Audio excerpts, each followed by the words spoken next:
What do these 6 words have in common? They're not just vocabulary, they're secret codes exposing a weak mindset. But here's the twist. Master them and you'll dodge the traps 90% of people fall into. Think you've got what it takes? Prove it in the quiz or risk missing the key to fluency and strength. What you will learn in this video. The hidden power of emotions, why Stoicism isn't about suppressing emotions but mastering them to take control of your reactions. Excuses versus ownership. The subtle mindset shift that separates those who stay stuck from those who grow. Validation trap, how to break free from the cycle of seeking approval and build real confidence from within. Challenges as growth fuel. Why avoiding struggles makes you weaker and how embracing them builds unshakable resilience. Welcome back, language learners. Before we dive into today's episode, let's unlock some powerful words that will help you understand and use English like a pro. Stick around because we've got some gems for you.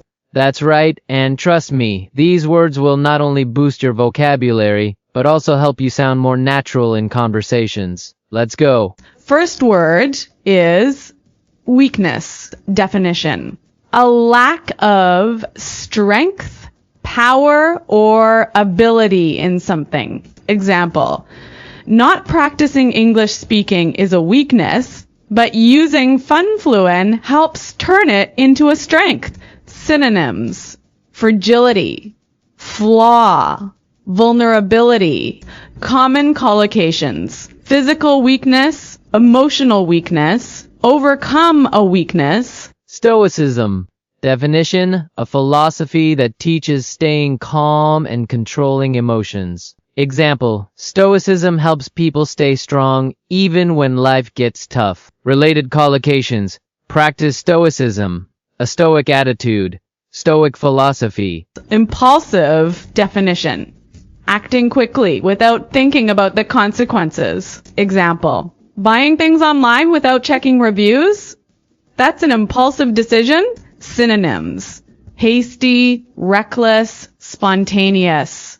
Antonyms: careful, cautious, thoughtful.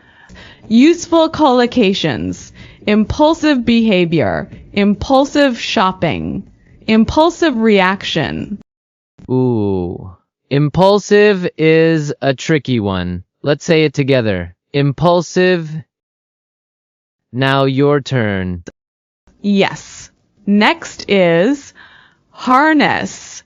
Definition: to take control of something and use it effectively. Example, instead of fighting your emotions, harness them to become stronger. Synonyms: control, manage, utilize.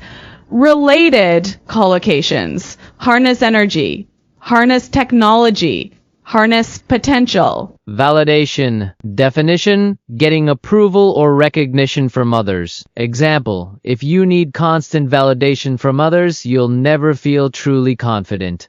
Synonyms: approval, recognition, acceptance. Antonyms: rejection, disapproval, criticism. Common collocations: seek validation, social validation, self-validation. Of the last one is resilience.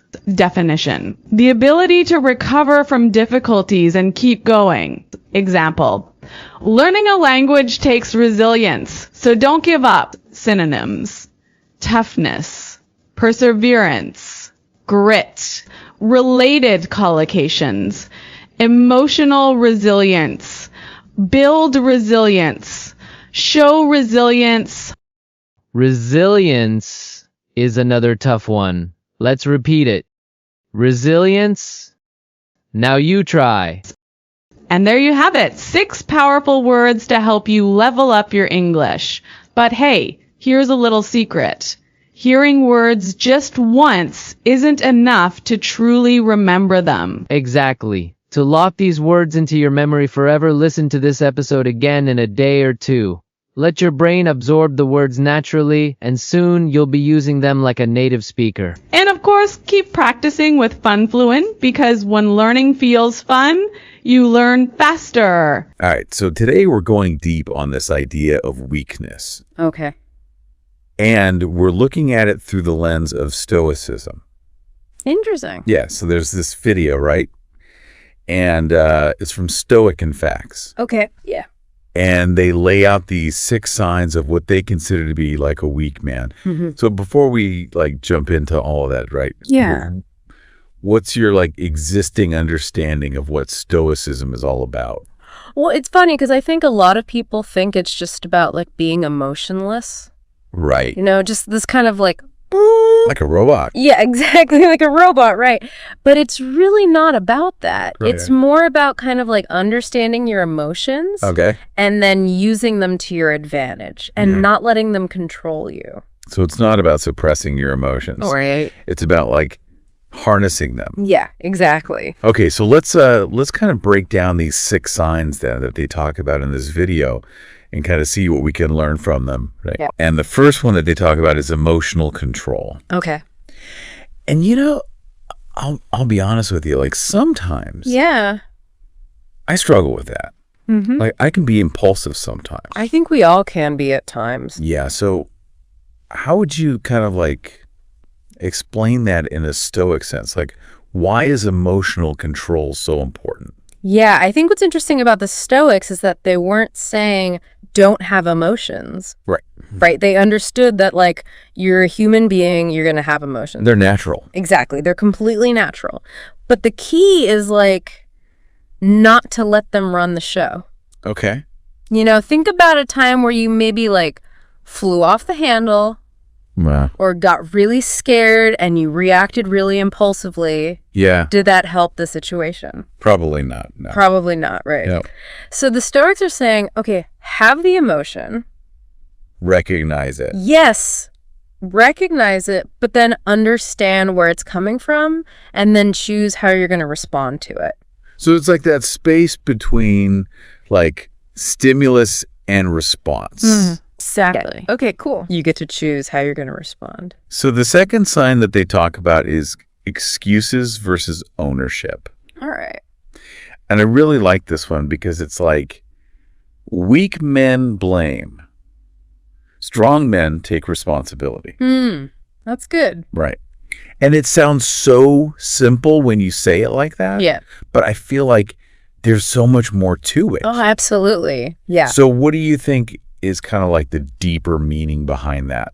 Yeah. And the Stoics were big on this. Okay. They thought that if you were blaming other people, if you were blaming circumstances, Right. you were giving away your power. Okay. And you're basically becoming like a victim of your circumstances. Like you're not in control. Exactly. You're not in control. And so by taking ownership, Okay. even when things go wrong, Mm-hmm. you're saying, okay, this is on me. Mm-hmm. I messed up. What can I learn from this? Yeah. How can I grow from this? I like that a lot. It's like, it kind of reminds me of growth mindset. Oh, You know, that idea that you can always be learning and growing and evolving. yeah, you're not fixed. Yeah. You're not stuck. You can Yeah. always learn and grow and get better. Okay. So number 3 is seeking validation. Oh, okay. And this one's super relevant, I think, especially today. Right? With social media and everything. Oh my gosh. Everyone's kind of like, you know, looking for those likes. looking for those likes. Yeah, exactly. And in the video, they say, you know, needing constant approval is basically giving your power away. Right. So how can we tell the difference between, you know, healthy feedback Yeah. and this kind of validation seeking that they're talking about? Yeah, that's a great question. I think, you know, it's great to seek feedback. Mm-hmm. Like you can get feedback from mentors, from your friends. Your colleagues. Yeah, your colleagues, your family. But if you need that to feel good about yourself, Yeah. that's where the problem comes in. Okay. Right, because then you're basing your self-worth on what other people think. On what other people are saying. Exactly. And that's always going to be shaky ground. Yeah. because people are fickle. So it's more about like internal validation. Yes, exactly. It's like knowing your own worth, Okay. regardless of what other people say. Yeah. And that's true strength. So it's like, am I looking for feedback to improve, Right. or am I looking for feedback to feel better about myself? Exactly. Okay, cool. I like that. So the fourth one is embracing challenges. Okay. And this is one that I really, really like because it's like, you know, they're saying challenges aren't these things to be afraid of. Right. They're opportunities to grow, Yeah. which is a really cool way to look at it. It is. And there's actually science behind this. Yeah, there is. There's this whole research on grit, Grit. which is basically like, you know, Like resilience? yeah, exactly, like resilience and perseverance. And it basically shows that like the more we challenge ourselves, the stronger we become. Okay. So it's like building a muscle. You know, you got to kind of like push yourself a little bit to grow. So it's not about avoiding the challenges. No. It's about leaning into them. Yeah, exactly. It's about like saying, okay, this is hard. But I can learn from it. Yes, I can learn from it. I can grow from it. I can become stronger because of it. I love that. Okay, number 5 is building others up. Awesome. And they say that, you know, strong men focus on their journey, but they lift others up along the way. I love that. Yeah. It's so powerful. It is. And it's like, it's not just about you being successful. You're right. It's about like helping other people be successful. Yeah, it's that abundance mentality. Yeah. You know, there's enough success to go around. It's not a zero-sum game. Exactly. Yeah. So what do you think is the kind of like deeper meaning behind that? I think it's all about empathy, Okay. right? Like understanding that, you know, we're all in this together. We all have our struggles. Exactly. We all have our struggles. And like a simple word of encouragement or like just an act of kindness can make a huge difference in someone's life. Totally. And it makes you feel good too. Yeah, it's like you're not just focusing on yourself. Yeah. You're kind of like expanding outward. Yeah. And you're creating that ripple effect of positivity. I love that. Okay, and the final sign is discipline as a divider. Hmm? And this one is all about, you know, those small, consistent habits Yes. that lead to big results. Yeah. It's not about like, you know, doing some crazy thing overnight. Right. It's not like one giant leap. It's like those little daily actions. Yeah. That compound over time. So do you have any like tips or tricks for people listening who are like, okay, Yeah. I get it. I need to build better habits. How do I do that? Yeah. So there's this really cool method called habit stacking. Okay. And basically, you take a habit that you already do, like brushing your teeth, Okay. and then you stack a new habit on top of it. I see. So, like, after I brush my teeth, I'm going to do 10 push-ups Okay. or whatever the new habit is. I like that. Yeah. It's really simple, but it's super effective. Cool. There's also, like, the 2-minute rule. What's that? So basically, you make the new habit so easy that you can't say no to it. Okay. So like if you want to start meditating, Mm-hmm.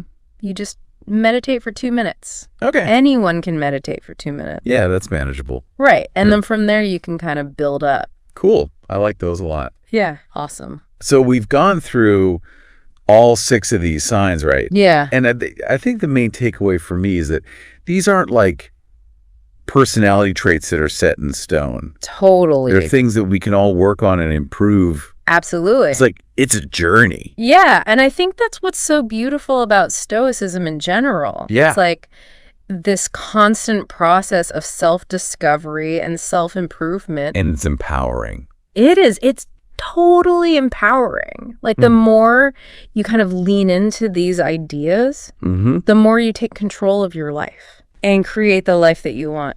Awesome. Yeah. Well, thanks for breaking all that down. Yeah, absolutely. It was fun. Yeah. And to everyone listening, you know, keep working on yourselves. Yeah, It's a journey. it is. All right. We'll see you next time. quiz time. Now let's see how well you understood today's episode. Get ready for a quick quiz. Listen carefully and choose the best answer. Question 1. What is the true meaning of stoicism according to the episode? A. Being emotionless, like a robot. B. Understanding and controlling emotions. C. Avoiding all difficult situations. Question 2. Why do Stoics believe making excuses is a sign of weakness? A. Because it means you are unlucky. B. Because it shows you are giving away your power. C. Because people don't like hearing excuses. Question 3. What is a sign that you're seeking validation in an unhealthy way? A. Asking for feedback to improve. B. Wanting to feel good only when others approve of you. C. Ignoring all opinions and never listening to advice. Question 4. How do Stoics view challenges? A. As something to avoid at all costs. B. As obstacles that make life harder. C. As opportunities to grow stronger. Nice work. Whether you got them all right or not, listening to this episode again in a few days will help lock in what you learned. So hit replay, challenge yourself, and keep growing. All right. Let's lock in those new words with a quick story that'll make them stick in your mind. Picture this.